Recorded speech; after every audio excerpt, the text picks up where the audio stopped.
Good day, my J-Knights. So today we're going to very quickly go over how I do the ratings of the movies in advance of the one coming out next week. So I work with a scale of 100, which I then transfer to a out of 10 score with a decimal point in it.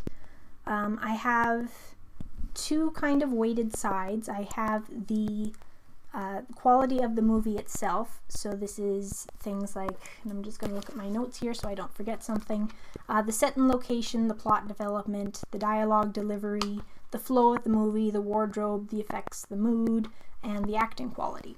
The dialogue delivery also factors somewhat in with the writing more and that stuff, and the effects and the flow is more to do with the cinematography.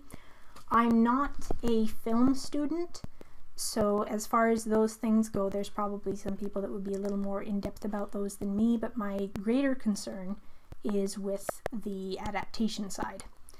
For further explanation, those categories all can have a maximum of 3 points in them, with no points being it's horrible, 3 points being it's really good, 1 point being it's inconsistent but mostly bad, and 2 points being it's inconsistent but mostly good.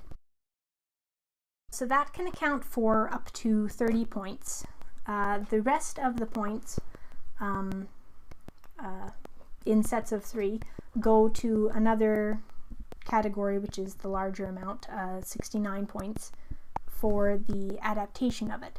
So this goes through 3 subcategories of its own: the setting, the characters, and the plot. So for the setting, I have the society. Mambo, don't lick that! The history, the language, the wardrobe, and the entertainments at the time. Plot has the expression of the plot, the flow of the plot, and how logical it is,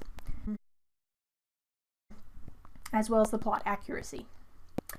Then we have characters, their accuracy to how they are in the book, how well they're communicated, their motives, their personality, as well as their direct dialogue.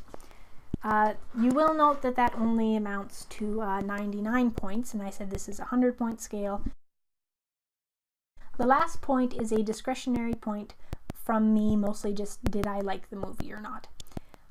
So that's how it can get a perfect 10. There are some movies that are pretty good in a lot of the categories, but I don't personally like them, so they won't get that point, or there's other ones where they're not the best quality, but I do like them, and so they will get that point. That's not going to be a making or breaking kind of a thing. That's kind of the system that I use.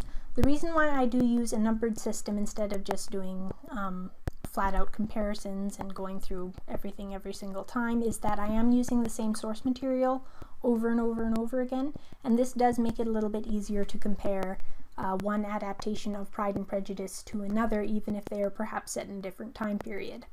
They're still getting kind of the same thing.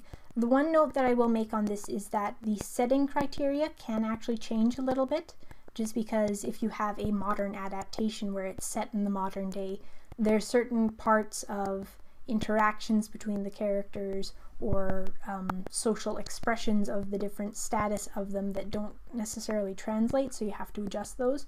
As an example, quite a number of modern adaptations will actually, modern set adaptations, will actually use occupation or more dating kind of, or engagement as the thing that's being proposed instead of marriage, because not as many people rely on marrying well for their stability anymore.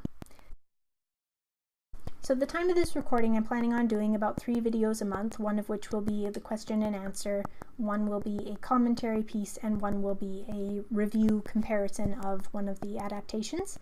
So the next one of those should be coming out on YouTube in general on, I'm leaning towards Tuesday, but we'll see if that gets changed or not, but that's what I'm planning for now at least.